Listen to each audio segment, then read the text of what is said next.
Hello friends, welcome to tutorial. मैं प्रवीण कुमार आप सभी का स्वागत करता हूं। आज के इस वीडियो में जो है महत्वपूर्ण सामान्य अध्ययन प्रश्न श्रृंखला का 31वां वीडियो। इससे पहले 30 वीडियो आपको अपलोड किए जा चुके हैं, जिसके लिंक हमारे डिस्क्रिप्शन में दिया गया है। साथ ही साथ संडे को होने वाले स्पेशल जो करेंट सीरीज़ हैं उससे भी रिलेटेड लिंक आपको डिस्क्रिप्शन में दिए गए हैं। ये सभी वीडियोज़ जो अभी तक अपलोड किए गए हैं इस श्रृंखला में, इसके PDF आप हमारे टेलीग्राम चैनल से ज्वाइन कर सकते हैं।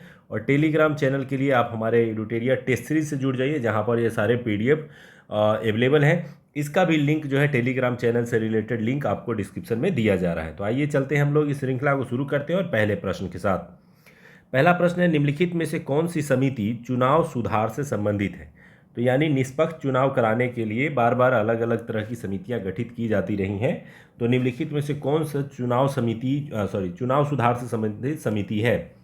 पहला है दिनेश गोस्वामी समिति, इंद्रजीत गुप्ता समिति, लिंग दोह समिति, उपरोक्त सभी। तो ये सभी की सभी जो समितियां हैं ये चुनाव सुधार से संबंधित है। चुनाव में कैसे सुधार लाया जा सके और निष्पक्ष चुनाव कैसे कराया जा सके, इसको लेकर के इन समितियों ने अपने अपने सुझाव दिए हैं। दिनेश गोस्वामी समिति 1990 के समय में गठित हुई थी। इंद्रजीत समिति गुप्ता समिति जो है ये 1998 में, और लिंगदोह समिति 2007 में गठित की गई थी। दूसरा प्रश्न है, निम्नलिखित में से कौन परितंत्र का हिस्सा है? सभी पेड़ पौधे, सभी सूक्ष्म जीव, अजैव घटक, उपरोक्त में से सभी। तो इकोसिस्टम जिसको हम लोग बोलते हैं, इकोसिस्टम में कौन कौन से पार्ट सम्मिलित होते हैं? तो वास्तव में इसका जो सही उत्तर है वो ऑप्शन डी है, क्योंकि जो इकोसिस्टम होता है उसमें सभी प्रकार के सजीव और निर्जीव दोनों ही घटक सम्मिलित होते हैं।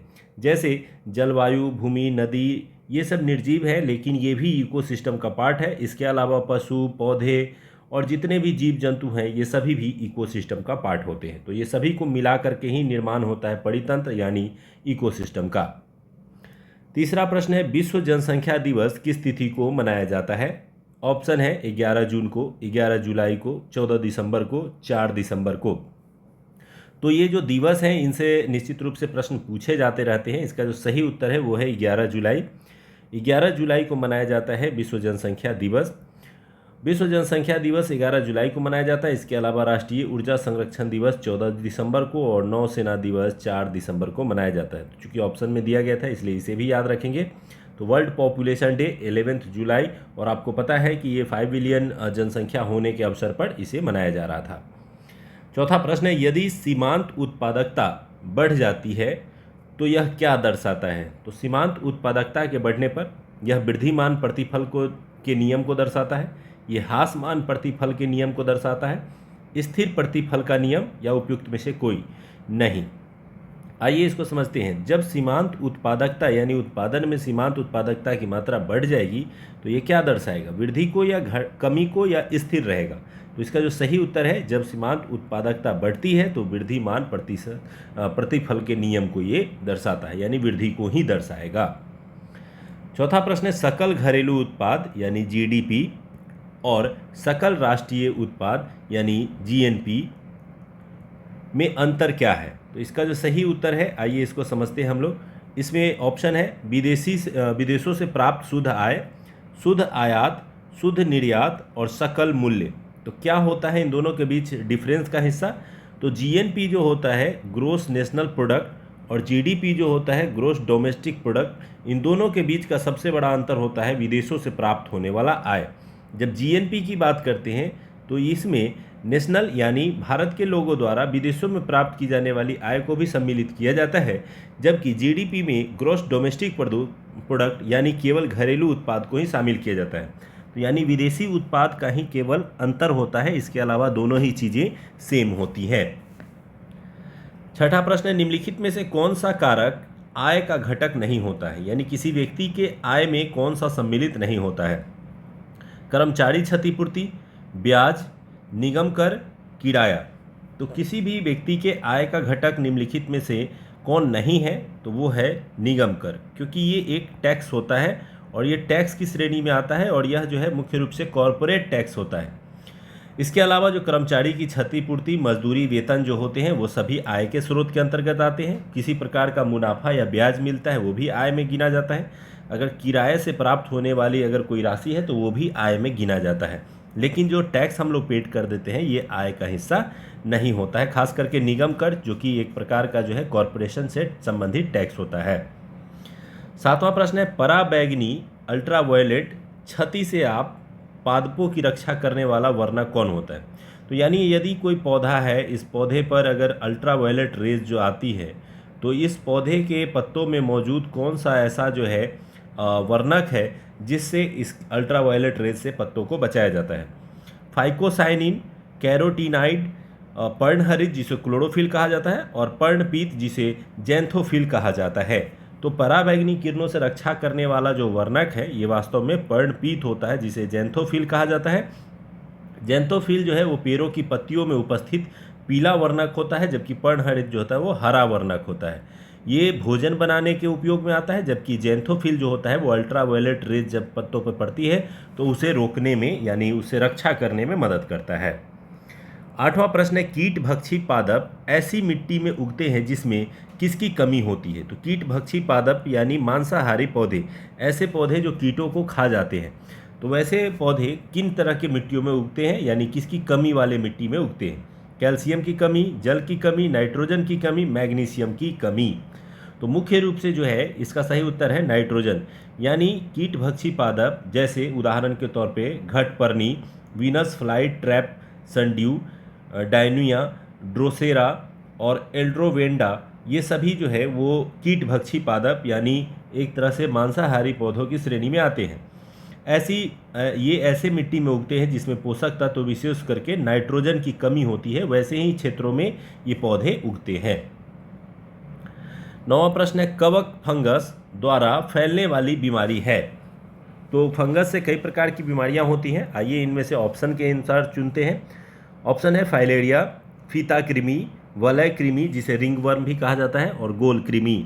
तो इसका जो सही उत्तर है वो है वलय कृमि। ये आपने दाद के बारे में पढ़ा होगा। तो कवक जो होता है वो क्षतिग्रस्त त्वचा से होकर के मनुष्य के शरीर में प्रवेश करते हैं और अंकुरित होकर के कवक तंतुओं का निर्माण करते हैं, जिससे त्वचा पर चकत्ते पड़ जाते हैं और खुजली होती है। और ख़ास करके जो दाद होता है जिसे हम लोग रिंगवर्म कहते हैं, ये मुख्य रूप से जो है फंगस के थ्रू ही होता है। 10वां प्रश्न है, धातुओं का गुण जिसके कारण उन्हें पीटकर सीट में परिवर्तित किया जा सकता है? यानी अगर एक लोहे का टुकड़ा है तो उसे पीट करके एक चादर के रूप में बदल दिया जाता है और सीट के रूप में बदल दिया जाता है। तो इस सीट के रूप में बदलने के लिए क्या जरूरी है? उसका तन्यता होना, आघात वर्धनीय होना, तनन सामर्थ्य होना, या फिर श्यानता होना। तो श्यानता तो नहीं होगा क्योंकि ये द्रव और गैस में होते हैं। तो बाकी तीनों में ऑप्शन में से अगर देखिए तो इसका सही उत्तर जो है वो ऑप्शन बी है। आघात वर्ध मतलब इसको जब पीटा जा सकता है, यानी जब इसको बहुत ज़ोर ज़ोर से पीटते हैं तो ये वजन को सहने यानी चोट को जब सहता है तो उसी को हम लोग कहते हैं आघात वर्धीय। लेकिन जब अगर यहीं पे प्रश्न होता है कि एक लोहे के टुकड़े को जो है एक तार के रूप में बदल जाता है, यानी एक लंबी तार के रूप में इसका निर्माण किया जाता है, तो उसमें तन्यता इसका कारण होता है। तो यानी सीट बनाया जा रहा है, एक प्रकार का जो है चादर बनाया जा रहा है, तो इसमें आघात वर्धनीयता की जरूरत है, और जब तार बनाया जाएगा तो तन्यता की जरूरत होती है। 11वां प्रश्न है, गैस तापमापी एवं द्रव तापमापी की तुलना में ज़्यादा संवेदी होते हैं, क्यों? अब जो गैस तापमापी होता है वो द्रव की तुलना में ज़्यादा संवेदी होता है, क्योंकि गैस तापमापी का प्रसार गुणांक अधिक होता है, गैस तापमापी की विशिष्ट ऊष्मा अधिक होती है, और गैस तापमापी की विशिष्ट ऊष्मा कम होती है, और गैस तापमापी हल्की होती है। तो गैस तापमापी जो है वो ज़्यादा अच्छा या ज़्यादा संवेदी क्यों होता है? तो इसका सही उत्तर जो है वो है कि इसका प्रसार गुणांक अधिक होता है, यानी अधिक से अधिक टेम्परेचर को जो है ये काउंट कर पाता है। तो प्रसार गुणांक अधिक होने के कारण गैस तापमापी द्रव तापमापी की तुलना में ज़्यादा संवेदी माना जाता है।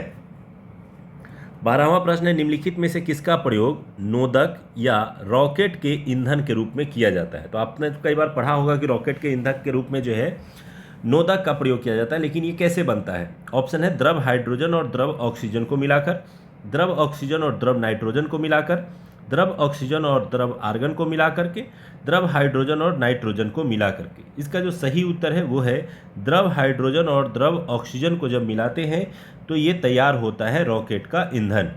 रॉकेट के ईंधन में मुख्य रूप से ये द्रवीय रूप में जो हाइड्रोजन और ऑक्सीजन होते हैं इन्हीं का प्रयोग किया जाता है। आते हैं अगले प्रश्न की ओर। 13वां प्रश्न है, कौन सी अक्रिय गैस यौगिक बना सकती है? तो अक्रिय गैस जो है, जो अभिक्रिया नहीं करते, लेकिन उसमें से कौन सा ऐसा अक्रिय गैस है जो यौगिक बनाने के काम में आ सकता है? ऑप्शन है हीलियम, आर्गन, क्रिप्टॉन, जीनॉन। इसका जो सही उत्तर है वो है जीनॉन। जीनॉन का जो आयन विभव होता है वो कम होता है, जिसके कारण विशेष परिस्थितियों में फ्लोरीन और ऑक्सीजन के साथ क्रिया करके ये रासायनिक यौगिक बनाती है। जैसे एग्जाम्पल के तौर पे आपको यहाँ पे दिखाई दे रहा है XeF4, XeOF4। तो ये जो है अभिक्रिया द्वारा यौगिक बना सकते हैं। 14वां प्रश्न है, दो निकायों के बीच ऊष्मा प्रवाह की दिशा निर्भर करती है। जैसे उदाहरण के लिए हम बात करें, एक गर्म पानी है और दूसरी ओर ठंडा पानी है, तो इसमें जो ऊष्मा का प्रवाह होता है वह किस दिशा में होगा, ये किस पर निर्भर करता है? गर्म से ठंडे की ओर कि ठंडे से गर्म की ओर, ये किस पर निर्भर करेगा? ऑप्शन है उसकी गुप्त ऊष्मा पर, उसकी विशिष्ट ऊष्मा पर, उनकी अपनी अपनी मात्रा पर, उनके अपने अपने टेम्परेचर पर। तो ये जो दिशा होगी ऊष्मा की प्रवाह की, यह किस पर निर्भर करता है, किस कारण से निर्भर करता है? इसका सही उत्तर जो है वो है उनके अपने अपने टेम्परेचर पर। जैसे उदाहरण के लिए, एक तरफ गर्म रोड है, एक तरफ ठंडा बर्फ़ है, तो हमेशा गर्म से ठंडे की ओर प्रवाह होता है। यानी टेम्परेचर का जो डिफरेंस होता है वही सबसे बड़ा कारण बनता है ऊष्मा के प्रवाह का। यही कारण है कि गर्म जल धाराएँ जो है मुख्य रूप से ठंडी जल धाराओं की ओर ही बहती हैं। आते हैं 15वें प्रश्न की ओर। वायु की क्षैतिज गति से होने वाले ऊष्मा के अंतरण को क्या कहते हैं? तो क्षैतिज गति, जिस तरह से ऐसे हवाएं अगर चल रही है तो ये क्षैतिज गति कहलाती है। और इस तरह से जो ऊष्मा का एक जगह से दूसरे जगह प्रवाह होता है, इसको क्या कहा जाता है? अभिवहन, संवहन, चाल, विकिरण। विकिरण तो आपको ये होगा नहीं, क्योंकि आप ये सूर्य के प्रकाश के थ्रू होता है। चाल भी नहीं होगा। संवहन वर्षा के क्रम में होता है। तो बच गया क्या? इसका सही उत्तर जो है ऑप्शन ए है, अभिवहन। तो वायु की क्षैतिज गति को जो है ऊष्मा के प्रवाह के लिए इसको क्या कहा जाता है? अभिवहन कहा जाता है। आते हैं 16वें प्रश्न की ओर। जब किसी तालाब के शांत जल में पत्थर फेंका जाता है तो तालाब में जल के पृष्ठ पर उठने वाली लहरें कैसी होती हैं? तो ये आपने कई बार देखा होगा कि अगर कहीं पत्थर फेंका जाता है तो लहरें जो हैं उसके किनारों, उसके चारों तरफ जो है लहरें क्रिएट होती हैं। तो ये पत्थर फेंकने से जो लहरें क्रिएट होती हैं क्या होती हैं? अनुप्रस्थ, अनुदैर्घ्य लहरें पैदा नहीं होती हैं। ए एवं बी दोनों हो जाते हैं। इसका जो सही उत्तर है वो दोनों ही होगा, क्योंकि जब जल में पत्थर फेंका जाता है तो ट्रांसवर्स और लॉन्गिट्यूडनल वेव्स जो होते हैं वो दोनों ही प्रकार के वेव्स जो है वो क्रिएट होते हैं। यानी अनुप्रस्थ और अनुदैर्घ्य दोनों ही प्रकार के तरंगों का उत्पन्न होना स्वाभाविक है। 17वां प्रश्न है, किसी असंतुलित बल द्वारा किसी पिंड में उत्पन्न त्वरण होता है। तो यानी अगर किसी वस्तु पर हम लोग जो है एक फोर्स लगाते हैं जो कि असंतुलित है, कभी ज़्यादा या कम, तो ऐसी स्थिति में पिंड में उत्पन्न त्वरण कैसा होगा? बल के अनुक्रमानुपाती हो जाएगा, बल के व्युत्क्रमानुपाती यानी अपोजिट हो जाएगा, बल के प्रभाव से स्वतंत्र होगा, हमेशा शून्य रहेगा। तो किसी भी प्रकार का असंतुलित बल हम अगर किसी वस्तु पे लगाते हैं तो उस पर जो पिंड पर त्वरण उत्पन्न होगा वो बल के अनुक्रमानुपाती होगा, क्योंकि अगर हम फोर्स ज़्यादा लगाएंगे तो ये क्या होगा? तेज़ी से आगे बढ़ेगा। बल कम लगेगा तो ये धीरे से आगे बढ़ेगा। तो ऐसे में जो है ये बल के अनुक्रमानुपाती होता है। किसी भी प्रकार का फोर्स जो हम क्रिएट करते हैं तो उस पर त्वरण जो है वो बल के अनुक्रमानुपाती होता है। 18वां प्रश्न है, विद्युत चालकता की यूनिट क्या होती है? तो विद्युत चालकता की इकाई क्या है? ऑप्शन है ओम, ओम क्यू, मोहो, मोहो क्यू। तो ये जो इसका विद्युत चालकता का यूनिट होता है ये आपने कई बार पढ़ा होगा, लेकिन थोड़ा सा इसका ट्रिकी है। इसका सही उत्तर जो है वो मोहो है। ये आप जो दोस्त फिगर देख रहे हैं ये ओम का सिंबल है और इसी को उल्टा कर देंगे तो ये मोहो का हो जाएगा। तो पदार्थों द्वारा विद्युत धारा का संचालन करने की क्षमता की माप को विद्युत चालकता कहते हैं और इसका मात्रक जो होता है वो क्या होता है? मोह होता है। ये वाला सिंबल जो आप देख रहे हैं यही होता है। 19वां प्रश्न है, टेलीफोन लाइन में बहने वाली धारा है ध्वनि ऊर्जा, विद्युत ऊर्जा, रेडियो ऊर्जा, यांत्रिक ऊर्जा। तो टेलीफोन जो हम एक जगह से दूसरे जगह बात करने के लिए लाइनें जो तारें बिछाई जाती थी पहले, और अब तो मोबाइल आने के कारण ये कम हो गए हैं, लेकिन ये टेलीफोन लाइनों में किस प्रकार की धारा बहती है? ध्वनि ऊर्जा, विद्युत ऊर्जा, रेडियो ऊर्जा और यांत्रिक ऊर्जा। तो इसका आपके दिमाग में आ रहा होगा कि ध्वनि ऊर्जा, लेकिन नहीं, इसका सही उत्तर जो है वो है विद्युत ऊर्जा। क्योंकि आपने देखा होगा कि कई बार ये जो टेलीफोन के लाइन वायर होते हैं इसमें भी करंट आता है और थोड़ा थोड़ा करंट झटका लगेगा जब इसे आप मुंह के द्वारा छुएंगे या दांतों से दबाने की कोशिश करेंगे। तो ये विद्युत ऊर्जा का परिवहन जो है इसके माध्यम से होता है। 20वां प्रश्न है, सरकारिया आयोग निम्नलिखित में से किससे संबंधित था? न्यायिक सुधार से, संघीय सुधार से, चुनाव सुधार से, केंद्र राज्य के संबंधों में सुधार से। तो सरकारिया आयोग जो है वो काफ़ी फेमस है और यह जो संबंधित था वो केंद्र राज्य के संबंधों में सुधार लाने से संबंधित था। सरकारिया आयोग का गठन केंद्र और राज्यों के बीच बढ़ते करवाहट को दूर करने के लिए 1983 में गठित किया गया। इनके द्वारा जो है 1987 में अपनी रिपोर्ट दी गई। हालांकि अभी तक इसको पूरी तरह से लागू नहीं किया जा सका है, लेकिन इस सरकारिया आयोग के अधिकांश प्रावधानों को लागू किया गया ताकि केंद्र और राज्यों के बीच जो संबंध है उसको बेहतर बनाया जा सके। 21वां प्रश्न, निम्नलिखित में से कौन सा भारतीय संविधान के अंतर्गत एक मौलिक कर्तव्य नहीं है? आपको पता है कि भारतीय संविधान में भाग 4A में जो है मौलिक कर्तव्यों का वर्णन किया गया है, जिसकी वर्तमान में संख्या 11 है। अब कौन नहीं है इसमें, तो आइए समझते हैं। राष्ट्रीय महत्व के स्मारकों की रक्षा करना, सार्वजनिक संपत्ति की रक्षा करना, वैज्ञानिक सोच का विकास करना और राष्ट्र की एकता और अखंडता की रक्षा करना। तो यदि आपने इस चैप्टर को पढ़ा है तो ईजिली आप इसके आंसर को ढूंढ सकते हैं। इसका जो सही उत्तर है वो है ऑप्शन ए, राष्ट्रीय महत्व के स्मारकों की रक्षा करना। क्यों नहीं है, तो ये जो वास्तव में आप देख रहे हैं बाकी 3 ये सभी जो है मौलिक अधिकारों मौलिक कर्तव्यों के 11 में से अंकित अन्य जो है मौलिक कर्तव्य है। लेकिन राष्ट्रीय महत्व के स्मारकों की जो रक्षा करने से संबंधित आर्टिकल है, यह आर्टिकल अनुच्छेद 49 के अंतर्गत आता है, जो कि राज्य के नीति निर्देशक तत्व के अंतर्गत आता है। यानी यह डीपीएसपी का पार्ट है, न कि ये जो है मौलिक कर्तव्य का भाग है।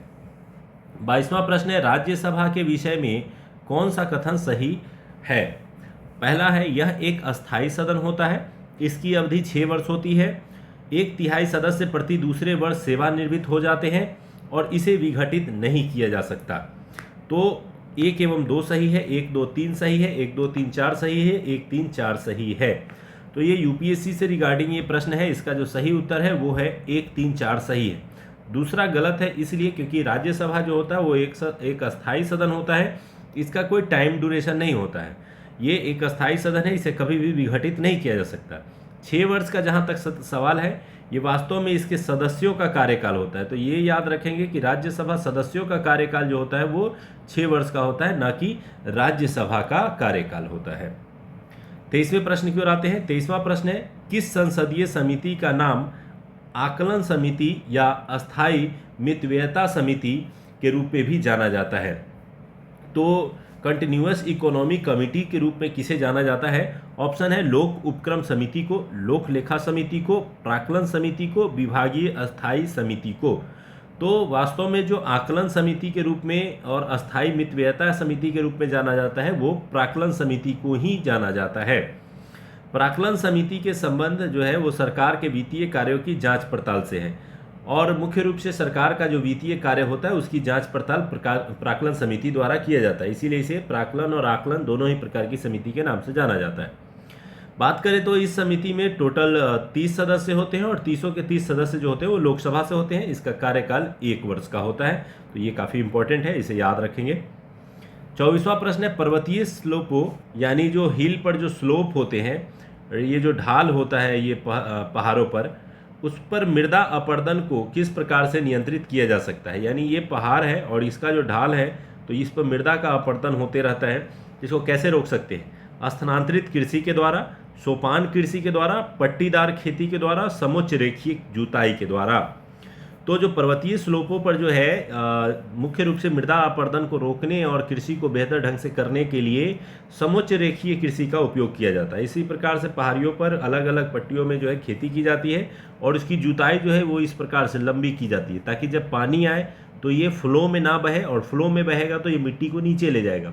तो हर पानी के द्वारा जो है, हर क्यारी के द्वारा पानी को बाधित किया जाता है, जिससे पानी तेजी से नीचे नहीं बहते हैं और समुच्च रेखीय जुताई के माध्यम से अपरदन को रोका जा सकता है। इसके अलावा आप जान सकते हैं कि सोपान कृषि के द्वारा भी मुख्य रूप से जो है मृदा अपरदन को रोका जाता है, लेकिन सबसे इम्पोर्टेंट जो इसमें है वो समुच्च रेखीय जुताई है। 25वां प्रश्न है, निम्नलिखित में से किस वैज्ञानिक ने यह बताया कि सूर्य के चारों ओर प्रत्येक जो नक्षत्र होते हैं इनका मार्ग जो है वो दीर्घवृत्ताकार यानी इक्लिप्स शेप में होता है।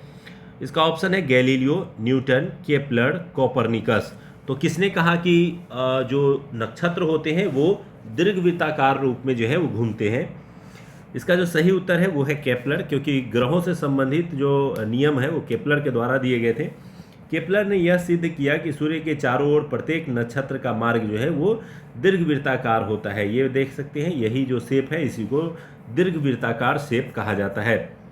निकोलस कोपरनिकस के द्वारा जो है वो सूर्य के केंद्रीय सिद्धांत दिया गया था, जिसमें उसने बताया था कि ये केंद्र में सूर्य है और इसके चारों ओर अलग अलग ग्रह जो है वो चक्कर काटते हैं। 26वां प्रश्न है, हम सदैव चंद्रमा के एक ही पृष्ठ को देख पाते हैं। जैसे आपने पढ़ा भी होगा कि हम 59% भाग ही चंद्रमा का देख पाते हैं। इसका कारण क्या होता है? और यही कारण है कि हमने जो चंद्रयान छोड़ा तो इसके उस भाग की ओर छोड़ा जो हम लोग नहीं देख सकते थे, तो यानी इसके अपोजिट साइड में। तो यह पृथ्वी से छोटा है, इसलिए यह पृथ्वी के चक्कर लगाने और अपनी धुरी पर घूमने में एक समान समय लेता है, इसलिए यह पृथ्वी की गति से घूमता है जितनी कि पृथ्वी सूर्य के चारों ओर घूमती है। यह पृथ्वी की विपरीत दिशा में अपनी धुरी पर घूमता है, इसलिए।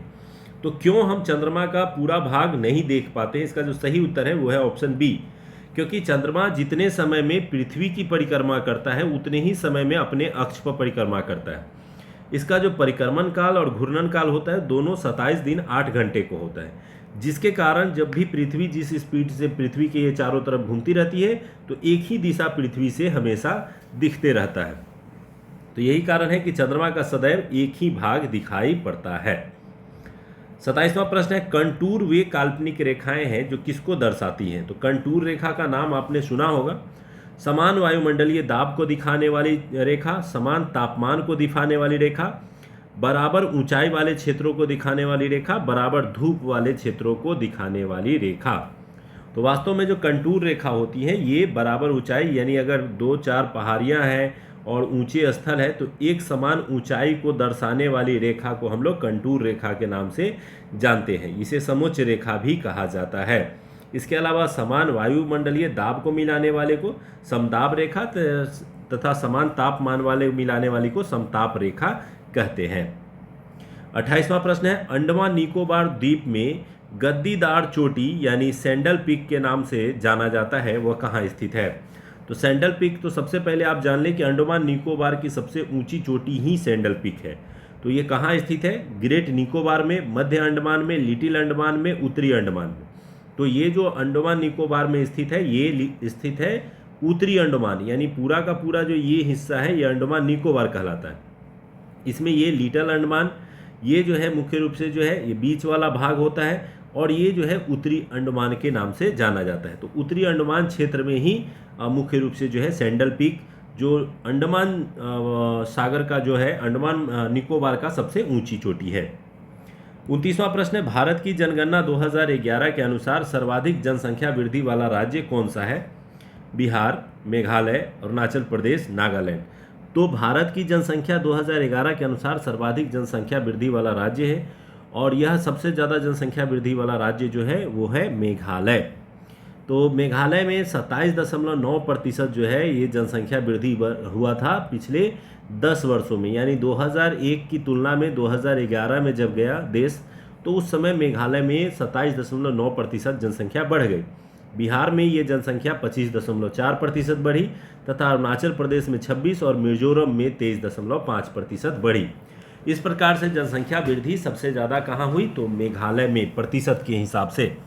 लेकिन न्यूनतम दशकीय वृद्धि वाला राज्य जो है वो नागालैंड ही रहा, जो कि पूर्वोत्तर का ही राज्य है। यहाँ जनसंख्या बढ़ने के बजाय घट गई और -0.6% जनसंख्या वृद्धि हुई। 30वां प्रश्न है, किस प्रसिद्ध शासक को शिलालेखों का जनक कहा जाता है? तो भारत में शिलालेखों का प्रयोग किसने शुरू किया? ऑप्शन है चंद्रगुप्त मौर्य ने, अशोक ने, कनिष्क ने, जेम्स प्रिंसेप ने। तो शिलालेखों का जनक जो कहा जाता है वो कहा जाता है अशोक महान को, क्योंकि अशोक सम्राट ने ही अपने विचारों को फैलाने के लिए, बौद्ध से संबंधित विचारों को फैलाने के लिए शिलालेखों का सहारा लिया। तो मौर्य वंश के प्रसिद्ध शासक अशोक ने शिलालेखों को जन्म दिया और इसे सबसे पहले 1837 में जेम्स प्रिंसेप द्वारा पढ़ा गया था। अशोक द्वारा जो ये शिलालेख स्थापित किए गए थे ये भारत के साथ साथ वर्तमान अफगानिस्तान, पाकिस्तान क्षेत्रों में भी विस्तृत था।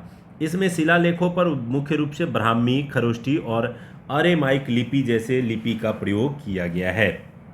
31वां प्रश्न है, मिलिंद पन्हो क्या है? ये एक बौद्ध स्थल है, ये एक बौद्ध कला है, एक बौद्ध पाठ है, यह एक बुद्ध का एक दूसरा नाम है। तो मिलिंद पन्हो शब्द का आपने कई बार प्राचीन इतिहास में नाम सुना होगा। ये वास्तव में जो है एक प्रकार का बौद्ध पाठ है, क्योंकि मिलिंद पन्हो जो है एक बौद्ध पाठ इसलिए है क्योंकि इसमें इंडो ग्रीक शासक मिनांडर और बौद्ध भिक्षु नागसेन के बीच का जो है वार्तालाप का जो है जिक्र किया गया है। यहाँ नागसेन है और ये मिनांडर है। इन दोनों के बीच काफ़ी देर वार्ता हुई थी। मिनांडर का कहना था कि यदि आप मुझे अपने बातों से संतुष्ट कर देंगे तो मैं बौद्ध धर्म को अपना लूँगा। तो इसके उपरांत जो है मिनांडर द्वारा प्रश्न पूछे गए और नागसेन द्वारा उत्तर दिया गया और इसी प्रश्न उत्तर का संकलन जो है मिलिंद पन्हो यानी मिलिंद के प्रश्न इस पुस्तक का नाम पड़ा। 32वां प्रश्न है, शिवाजी को पकड़ने के लिए औरंगजेब द्वारा किसे भेजा गया था? शाइस्ता खां को, अफजल खां को, अबुल फजल को और हासिम जनरल को। तो जो शिवाजी को पकड़ने के उद्देश्य से मूल रूप से औरंगजेब ने भेजा था वो भेजा था शाइस्ता खां को। 1660 ईस्वी में औरंगजेब ने अपने मामा शाइस्ता खां को दक्षिण का सूबेदार नियुक्त किया और उसने जो है शिवाजी को पकड़ने का जो है उसे आदेश दिया गया। हालांकि वो इसमें सफल नहीं हो सका था। 33वां प्रश्न है, किस गवर्नर जनरल ने रोपर में रंजीत सिंह का बड़े सम्मान के साथ स्वागत किया था? तो रंजीत सिंह जो थे वो सिखों के सबसे प्रमुख शासक थे और रोपर में गवर्नर जनरल के साथ इनकी एक मुलाकात हुई थी जो कि काफ़ी प्रसिद्ध रही। किसके साथ हुई थी मुलाकात? ऑप्शन है मिंटो प्रथम के साथ, बेंटिक के साथ, हेस्टिंग्स के साथ, ऑकलैंड के साथ। तो रोपर में जो मुलाकात हुई थी ये हुई थी लॉर्ड विलियम बेंटिक के साथ। तो बेंटिक जो है वो इसी के शासनकाल से संबंधित है। तो governor general Lord William Bentinck ने 1831 में रोपर पंजाब में जो है रंजीत सिंह का बड़े सम्मान के साथ स्वागत किया था। राजा रंजीत सिंह की राजधानी जो थी वो पूरे शासन की लाहौर थी, जबकि धार्मिक राजधानी अमृतसर थी। और रंजीत सिंह का कार्यकाल जो था वो 1797 से लेकर 1839 में था और इसी दौरान 1831 में बेंटिक के साथ उनकी भेंट हुई थी। 34वां प्रश्न है, किस आंदोलन को हिंदुओं और मुसलमानों दोनों का समर्थन मुख्य रूप से मिला था? यानी सबसे ज़्यादा हिंदू मुसलमानों का समर्थन इस चारों में से किस आंदोलन में मिला? चंपारण सत्याग्रह में, असहयोग आंदोलन में, भारत छोड़ो आंदोलन में और वार्धा आंदोलन में। तो मुख्य रूप से जो हिंदू मुस्लिम मिल करके जो सबसे ज़्यादा अच्छे ढंग से लड़े थे वो लड़े थे असहयोग आंदोलन में, क्योंकि इसी समय जो है 1919 में खिलाफत आंदोलन चला था जिसमें गांधी जी ने खिलाफत आंदोलन को भी प्रश्रय दिया यानी सहयोग किया, जिसके कारण मुसलमानों ने यह समझा कि हिंदू भी हमारी तरह जो है वो गलत का विरोध कर रहे हैं और इस प्रकार से हिंदू और मुस्लिम दोनों ने मिलकर के असहयोग आंदोलन में भाग लिया था। 35वां प्रश्न, निम्नलिखित में से कौन सही सुमेलित है? स्वदेशी आंदोलन जो है वो रविन्द्रनाथ टैगोर से संबंधित है, स्वराज पार्टी जो है ये महात्मा गांधी से संबंधित है, भारतीय राष्ट्रीय सेना जो है वो सुभाष चंद्र बोस से संबंधित है और असहयोग आंदोलन जो है वो सी राजगोपालाचारी से संबंधित है। तो इसमें जो कौन संबंधित है सही, इसका जो सही उत्तर है वो ऑप्शन सी है, क्योंकि ये जो भारतीय राष्ट्रीय सेना है ये सुभाष चंद्र बोस द्वारा यानी इन्होंने ही इसका नेतृत्व किया था। अगर बात करें स्वदेशी आंदोलन का तो इसका नेतृत्व रविन्द्रनाथ टैगोर ने नहीं किया था। स्वराज पार्टी की बात करें तो महात्मा गांधी ने नहीं बल्कि मोतीलाल नेहरू और चित्तरंजन दास द्वारा इसका नेतृत्व किया गया था और असहयोग आंदोलन सी राजगोपालाचारी द्वारा नहीं बल्कि गांधी जी द्वारा नेतृत्व किया गया था। तो इस प्रकार से सही सुमेलित जो है वो केवल सी है, अन्य तीन जो है वो सही सुमेलित नहीं है। 36वां प्रश्न है, 1937 में किन दो राज्यों में गैर कांग्रेसी मंत्रिमंडल थे? गैर कांग्रेसी मंत्रिमंडल यानी कांग्रेस की सरकार वहाँ नहीं बनी थी। तो कहाँ? तो 1937 के चुनाव में ऑप्शन है बंगाल तथा पंजाब, मद्रास तथा मध्य प्रांत, बिहार तथा उत्तर प्रदेश, पंजाब तथा पश्चिम सीमा प्रांत। तो मुख्य रूप से जो इसका सही उत्तर है जो गैर कांग्रेसी मंत्रिमंडल से संबंधित है ऑप्शन ए है, बंगाल तथा पंजाब। 1937 के चुनाव में कांग्रेस को बंगाल और पंजाब और सिंध में जो है बहुमत नहीं मिली थी। इसके अलावा जितने भी मध्य पार्ट थे ये सभी जगहों पे जो है कांग्रेस की ही सरकार स्थापित हुई थी। बात करें पंजाब में, तो पंजाब में यूनियनिस्ट पार्टी तथा मुस्लिम लीग ने मिलकर के सरकार बनाया था, तथा बंगाल में कृषक प्रजा पार्टी और मुस्लिम लीग ने मिलकर के सरकार बनाया था।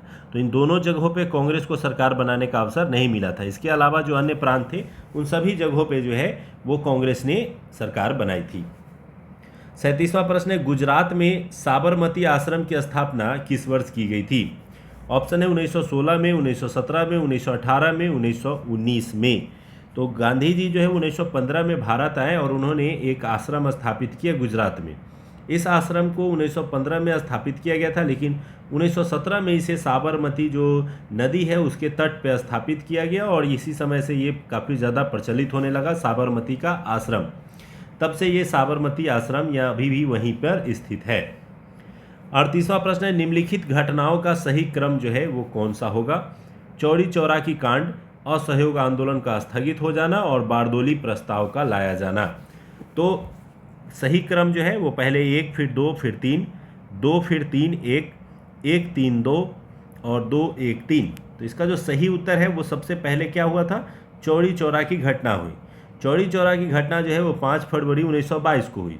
इस घटना के बाद एक बैठक बुलाई गई जिसे बारदोली प्रस्ताव कहा जाता है और ये 11 फरवरी 1922 को हुई। इसी बैठक में ये निर्णय लिया गया कि असहयोग आंदोलन को समाप्त कर देना चाहिए क्योंकि यह हिंसात्मक रूप ले लिया है। नतीजा ये हुआ कि 12 फरवरी 1922 को जो है ये आंदोलन समाप्त कर दिया गया। तो इस प्रकार से 1 3 2 जो है वो सही उत्तर है। 39वां प्रश्न है, निम्नलिखित में से कौन सा देश दक्षिण एशियाई क्षेत्रीय सहयोग संगठन, जिसे हम लोग शॉर्टकट में सार्क कहते हैं, में सम्मिलित नहीं है? तो सार्क में मुख्य रूप से दक्षिण एशियाई देशों का ही पार्टिसिपेशन होता है। ऑप्शन में देखें तो सिंगापुर, बांग्लादेश, मालदीव, श्रीलंका। तो कौन नहीं है सार्क का संगठन का सदस्य देश? तो वो है सिंगापुर। सिंगापुर आदि जो है वो आसियान के सदस्य देश। तो दक्षिण एशियाई क्षेत्रीय सहयोग संगठन यानी south Asian association for regional cooperation, यह जो है कुल 8 देशों की टीम है और इस 8 देशों की टीम में जो है मुख्य रूप से जो है बांग्लादेश, भारत, पाकिस्तान, अफगानिस्तान, नेपाल, भूटान, श्रीलंका और मालदीव शामिल है। इसका मुख्यालय काठमांडू, नेपाल में स्थित है। 40वां प्रश्न है, केंद्र सरकार की सौभाग्य योजना का संबंध किससे है? सभी घरों में एलपीजी की आपूर्ति से, कन्या को शिक्षा देने से, विधवा को पेंशन देने से और सभी घरों में विद्युत आपूर्ति करने से। तो सौभाग्य योजना जो वर्तमान सरकार द्वारा स्थापित किया गया था, ये सभी घरों में विद्युत आपूर्ति से संबंधित योजना है। देश के हर घर तक बिजली पहुंचाने के उद्देश्य से जो है ये मुख्य रूप से जो है सहज बिजली घर योजना या सौभाग्य योजना की शुरुआत की गई। इसकी शुरुआत 25 सितंबर 2017 को पंडित दीनदयाल उपाध्याय की जयंती पर की गई थी। 41वां प्रश्न है, राज्यों की सीमा क्षेत्र में वृद्धि, कमी, नाम में परिवर्तन से संबंधित विधेयक पर निम्नलिखित में से किसकी पूर्व मंजूरी आवश्यक होती है?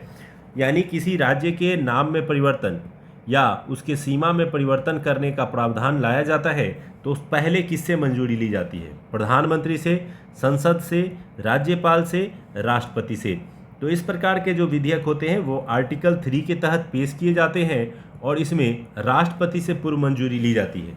तो भारत में संविधान के अनुच्छेद 3 के तहत जो है राज्यों के सीमा क्षेत्र में वृद्धि, कमी या नाम में परिवर्तन किया जाता है। इस विधेयक पर राष्ट्रपति से पूर्व में ही मंजूरी ले ली जाती है, उसके बाद संसद में इसे पेश किया जाता है।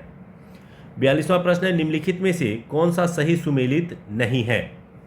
समानता का अधिकार आर्टिकल 14 से लेकर के 18 के बीच है। स्वतंत्रता का अधिकार 19 से लेकर के 22 के बीच है। शोषण के विरुद्ध अधिकार 23 और 24 के बीच है और धर्म की स्वतंत्रता का अधिकार 25 से लेकर के 27 के बीच है। तो इसमें जो सुमेलित नहीं है आप आसानी से समझ सकते हैं कि भारतीय संविधान के भाग 3 में मौलिक अधिकार दिए गए हैं और जो 6 मौलिक अधिकार दिए गए हैं उन्हीं में से ये चारों से जोड़ करके प्रश्न पूछा जा रहा है। इसका जो सही उत्तर है वो ऑप्शन डी है, क्योंकि धार्मिक स्वतंत्रता का जो अधिकार है ये आर्टिकल 25 से 27 नहीं बल्कि 25 से 28 के बीच अंकित है।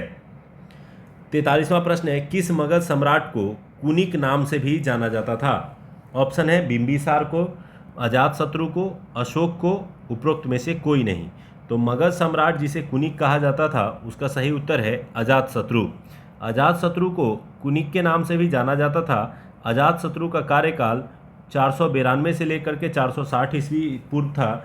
यह अपने पिता बिंबिसार की हत्या करके जो है वो गद्दी पर बैठा था।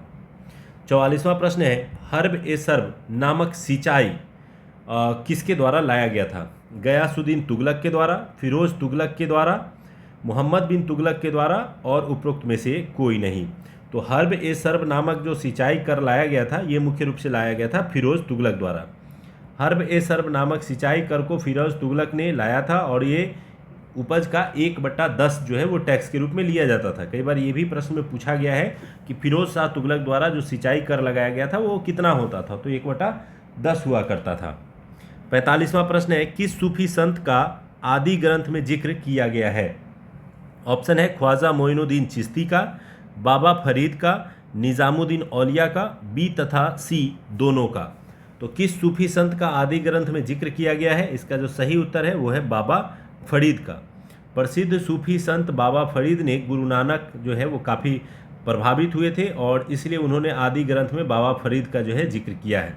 उनके शिक्षाओं का संकलन आदि ग्रंथ में किया गया है। तो मुख्य रूप से ये कई बार पूछा जाता है कि सूफी संत बाबा फरीद के जो विचार थे उससे सबसे ज़्यादा प्रभावित गुरु नानक देव थे और इसीलिए उनके विचारों को उन्होंने अपने पुस्तक में यानी ग्रंथ में जगह दिया है। 46वां प्रश्न है, किस युद्ध को जीतने के बाद बाबर ने गाजी की उपाधि धारण कर ली थी? ऑप्शन है प्रथम पानीपत के युद्ध में, चंदेरी के युद्ध में, घाघरा के युद्ध में और खानवा के युद्ध में। तो ये जो गाजी की उपाधि धारण की गई थी ये की गई थी खानवा के युद्ध में। खानवा का युद्ध राणा सांगा और बाबर के बीच में हुआ था। ये मुख्य रूप से दो धर्मों के बीच युद्ध था जिसमें मुस्लिम धर्म के द्वारा जो है वो एक राजपूत राजा के बीच राजपूत राजा को हराने पर विजय पाई थी और इसी विजय के उपलक्ष्य में उसने गाजी की उपाधि धारण की थी। जिन युद्धों में उसने जो है मुस्लिम राजाओं को हराया था तो उसमें उसने गाजी की उपाधि धारण नहीं की। 47वां प्रश्न है, किस मुगल शासक को अंग्रेजों ने रंगून निर्वासित कर दिया था यानी रंगून भेज दिया था? तो किस मुगल शासक को रंगून भेजा था यह आपने 1857 की क्रांति में पढ़ा होगा। इसका जो सही उत्तर है ऑप्शन के अनुसार आते हैं अकबर द्वितीय, अहमद शाह, बहादुर शाह द्वितीय और जहांदार शाह। तो ये जो बहादुर शाह द्वितीय था वो 1857 की क्रांति में जब पराजित हो जाता है तो उसे अंग्रेजों द्वारा रंगून यानी म्यांमार भेज दिया जाता है और उसके बाद जो है सत्ता स्थापित कर दी जाती है अंग्रेजों की।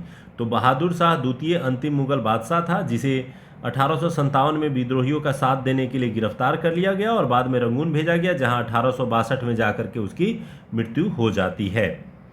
48वें प्रश्न की ओर आते हैं। 48वां प्रश्न है, द्वितीय आंग्ल मैसूर युद्ध किस संधि के तहत समाप्त हो गई थी? तो 4 आंग्ल मैसूर युद्ध हुए थे जिसमें से द्वितीय आंग्ल मैसूर युद्ध वह था जिसमें टीपू सुल्तान के पिता हैदर की मृत्यु हो जाती है और बाद में टीपू सुल्तान उसका नेतृत्व करता है और बराबरी पर जाकर के जो है यह युद्ध समाप्त हो जाता है।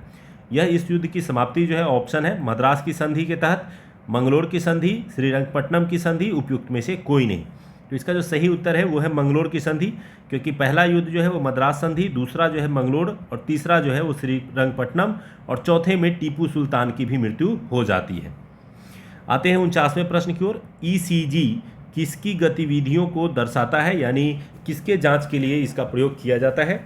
ऑप्शन है मस्तिष्क का, हृदय का, फुसफुस का, वृक्क का। तो ईसीजी का जो जांच किया जाता है ईसीजी से वो किया जाता है हृदय का।